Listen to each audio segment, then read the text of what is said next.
Hello दोस्तों, स्वागत है आपका अपने चैनल जी के विद बडवाल में। दोस्तों ये क्लास हमारी सोशल साइंस की क्लास रहने वाली है, जिसके अंदर हमने आपको प्रैक्टिस सेट आज से हमारे स्टार्ट हो रहे हैं। इससे पहले हम आपको टॉपिक वाइज वन लाइनर करा रहे थे, जिसके बाद में हम कुछ ऑब्जेक्टिव भी आपको कराते थे, लेकिन आज से हमारे वन लाइनर ख़त्म हो गए हैं और हमने आज से टेस्ट स्टार्ट कर दिया है, जिसमें हम आपको 25 क्वेश्चन डेली कराएंगे। आपको स्कोर बताना है कमेंट करके, आप 25 में से कितना स्कोर कर पा रहे हैं। तो चलिए क्लास को ज़्यादा देर नहीं होते शुरू करते हैं।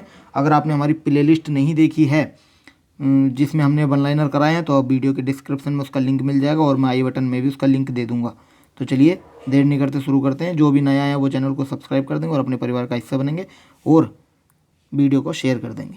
क्वेश्चन हमारा है, सोपानी कृषि किस राज्य में प्रचलित है? सोपानी कृषि किस राज्य में प्रचलित है? बिहार का मैदानी क्षेत्र में है, उत्तराखंड में है, हरियाणा में है या पंजाब में है? बताइए। देखिए सोपानी कृषि जो है हमारी, ये उत्तराखंड के अंदर है प्रचलित। ध्यान रखिएगा, ऑप्शन नंबर बी हमारा राइट आंसर हो जाएगा। Uttarakhand is the right answer. ध्यान रखेंगे, उत्तराखंड आपका बिल्कुल राइट आंसर हो जाएगा। चलिए नेक्स्ट क्वेश्चन पर चलते हैं। नेक्स्ट क्वेश्चन हमारा है, देखिए क्वेश्चन पर मत जाइएगा, थोड़ी पीडीएफ मेरे से बनाने में दिक्कत हो रही थी, तो मैंने बस जैसे जैसे बनी उसी हिसाब से मैंने आपको पास ले आया। चलिए नेक्स्ट है, पर्वतीय छायाकरण विधि में भू आकृतियों पर किस देश से प्रकाश पड़ने की कल्पना की जाती है? किस देश से पड़ती है बताइए। उत्तर पूर्व से पड़ती है, पूर्व दक्षिण से पड़ती है, उत्तर पश्चिम से या दक्षिण पश्चिम से? बताइए। देखिए इसका राइट आंसर हो जाएगा उत्तर पश्चिम।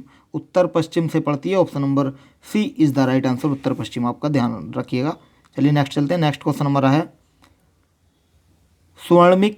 स्वर्णिम चतुर्भुज महामार्ग में से संबंधित नगर।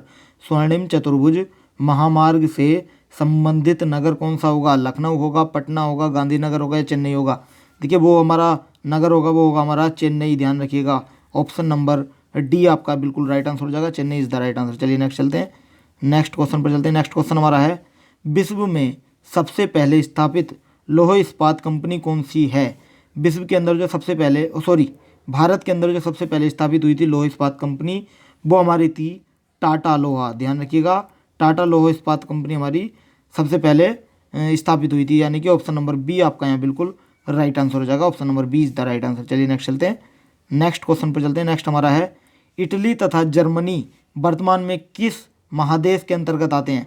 इटली तथा जर्मनी वर्तमान में किस महादेश के अंतर्गत आते हैं? ये आते हैं हमारे यूरोप के अंदर। Option number C is the right answer.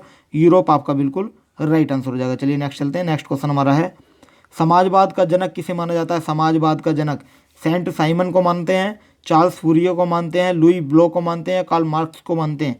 देखिए समाजवाद का जो जनक माना जाता है ये हमारा कार्ल मार्क्स को माना जाता है, यानी कि ऑप्शन नंबर डी आपका बिल्कुल राइट आंसर हो जाएगा। Karl Marx is the right answer. चलिए नेक्स्ट चलते हैं। नेक्स्ट हमारा, अंकोर वाट का मंदिर कहाँ स्थित है? अंकोर वाट का मंदिर कहाँ स्थित है? अंकोर वाट का मंदिर हमारा स्थित है कंबोडिया के अंदर। ध्यान रखिएगा, कहाँ स्थित है? ये हमारा कंबोडिया के अंदर स्थित है। ऑप्शन नंबर डी आपका यहाँ बिल्कुल राइट आंसर हो जाएगा। Option number D is the right answer. चलिए नेक्स्ट चलते हैं। नेक्स्ट क्वेश्चन हमारा है, गांधी जी ने दांडी यात्रा कब आरंभ की थी? बताइए। देखिए गांधी जी ने दांडी यात्रा कब आरंभ की थी? 1930 में की थी। वो दिन कौन सा था और मंथ कौन सा था? देखिए वो था दिन हमारा, डेट जो थी हमारी वो 12 मार्च थी। ध्यान रखिएगा, 12 मार्च 1930 को की थी, यानी कि ऑप्शन नंबर यहाँ आपका सी बिल्कुल राइट आंसर हो जाएगा। ध्यान रखेंगे, option number C is the right answer. अगले क्वेश्चन पर चलते हैं। अगला क्वेश्चन हमारा है, गार्डन सिटी की अवधारणा किसने विकसित की थी? गार्डन सिटी की अवधारणा किसने विकसित की थी? गार्डन सिटी की अवधारणा की थी हावर्ड, एवेनेजर हावर्ड ने की थी। ध्यान रखिएगा, ऑप्शन नंबर ए आपका बिल्कुल राइट आंसर हो जाएगा। Ebenezer Howard is the right answer. चलिए नेक्स्ट चलते हैं। नेक्स्ट है, पटना में गोलघर का निर्माण किस वर्ष किया गया था? पटना के अंदर जो गोलघर है उसका निर्माण किस वर्ष हुआ था? ये हुआ था 1786 में, यानी कि 1786 में। ऑप्शन नंबर सी आपका बिल्कुल राइट आंसर हो जाएगा। Option number C is the right answer. चलिए नेक्स्ट चलते हैं। नेक्स्ट है, भूमंडलीकरण की शुरुआत किस दशक में हुई थी? भूमंडलीकरण की शुरुआत किस दशक में हुई थी आपको बताना है। देखिए भूमंडलीकरण की जो शुरुआत हुई थी ये हुई थी 1990 के दशक में। ऑप्शन नंबर ए आपका यहाँ बिल्कुल राइट आंसर हो जाएगा। 1990 इज द राइट आंसर। चलिए नेक्स्ट है। नेक्स्ट क्वेश्चन हमारा है, गुटेनबर्ग का जन्म किस देश में हुआ था? गुटेनबर्ग का जन्म किस देश के अंदर हुआ था? बताइए। अमेरिका में हुआ था, जर्मनी में हुआ था, ऑप्शन तो और भी होंगे लेकिन जापान में हुआ था या इंग्लैंड में हुआ था? देखिए गुटेनबर्ग का जन्म आपको बताना है। देखिए गुटेनबर्ग का जन्म किस देश में हुआ था? ये हुआ था हमारा जर्मनी के अंदर। ऑप्शन नंबर बी आपका बिल्कुल राइट आंसर हो जाएगा, Germany is the right answer. चलिए नेक्स्ट चलते हैं। नेक्स्ट है, भारत में कहाँ औरतों के लिए आरक्षण की व्यवस्था है? कहाँ पर है भारत में औरतों के लिए आरक्षण की व्यवस्था? लोकसभा में, राज्यसभा में, मंत्री मंडल में या पंचायती राज्य संस्थाओं में?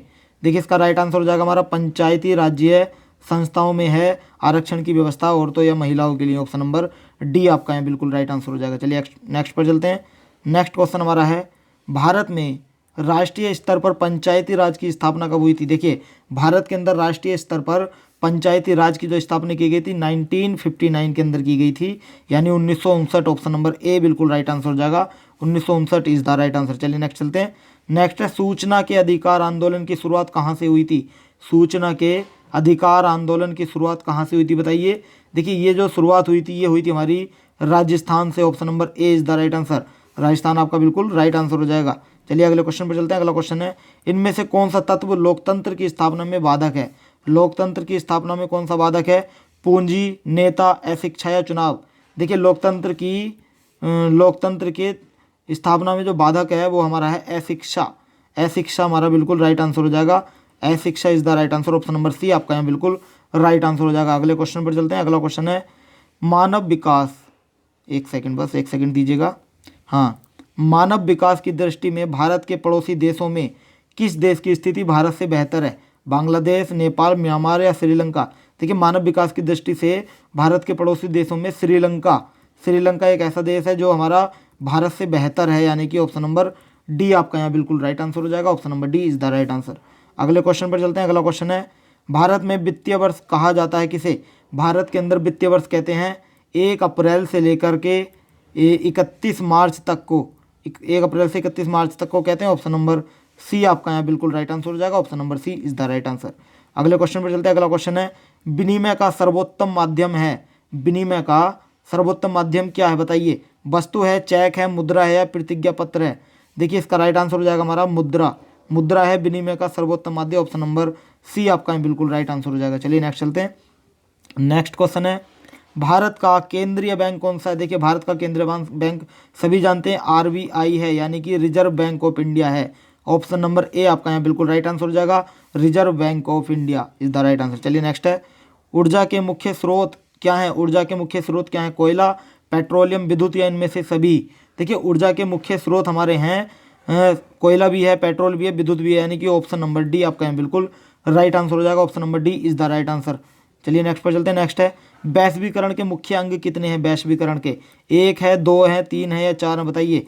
वैश्वीकरण के मुख्य अंग हमारे हैं 4, यानी कि ऑप्शन नंबर डी आपका यहाँ बिल्कुल राइट आंसर हो जाएगा। Option number D is the right answer 4। चलिए नेक्स्ट है, उपभोक्ता द्वारा शिकायत करने के लिए आवेदन शुल्क कितना लगता है? उपभोक्ता द्वारा शिकायत करने के लिए 50 रुपये लगते हैं, 70 रुपये, 10 रुपये या कोई शुल्क नहीं लगता? ये क्वेश्चन मैं आपको करा चुका हूँ उपभोक्ता अधिकार वाले में। देखिए उपभोक्ता द्वारा शिकायत करने के लिए आवेदन शुल्क जो लगता है वो लगता है ऑप्शन नंबर डी, कोई शुल्क नहीं लगता। ऑप्शन नंबर डी आपका बिल्कुल राइट आंसर हो जाएगा। अगर आपने हमारा उपभोक्ता अधिकार वाली वीडियो नहीं देखी है तो उससे मैं आई बटन में लिंक दे दूंगा, वहाँ से आप देख सकते हैं। चलिए नेक्स्ट है, कोई शुल्क नहीं लगता, ये इसका आंसर है। चलिए नेक्स्ट है, भूकंप का मापन किसके द्वारा होता है? भूकंप का मापन किसके द्वारा होता है? मल्टीमीटर के, फोकस के, रिक्टर स्केल के या सुनामी के? देखिए भूकंप का जो मापन होता है ये हमारा होता है रिक्टर स्केल के द्वारा। Option number C is the right answer, Richter scale आपका राइट आंसर हो जाएगा। चलिए नेक्स्ट चलते हैं।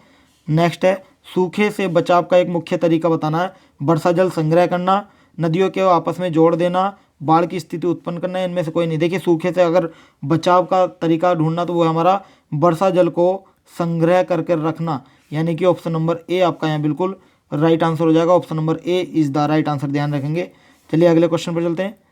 देखिए 25 क्वेश्चन हमारे आज हो गए हैं। आपके इन 25 में से कितने क्वेश्चन बिल्कुल सही हुई है हमें कमेंट करें। वीडियो अच्छी लगी तो वीडियो को लाइक करें और चैनल को सब्सक्राइब कर लेंगे, और सब्सक्राइब करने के साथ साथ बेल आइकन भी दबा देंगे ताकि आने वाली हर अपडेट आपको समय पर मिलती रहेगी। अगर आप इस क्लास की PDF लेना चाहते हैं तो आप हमारे टेलीग्राम चैनल से जुड़ सकते हैं, जिसका लिंक हमने वीडियो के डिस्क्रिप्शन बॉक्स में दिया, वहाँ जाकर आप हमें टेलीग्राम पर ज्वाइन कर सकते हैं। तो आज के लिए इतना ही, कल फिर मिलते हैं नेक्स्ट टॉपिक के साथ। So thank you so much.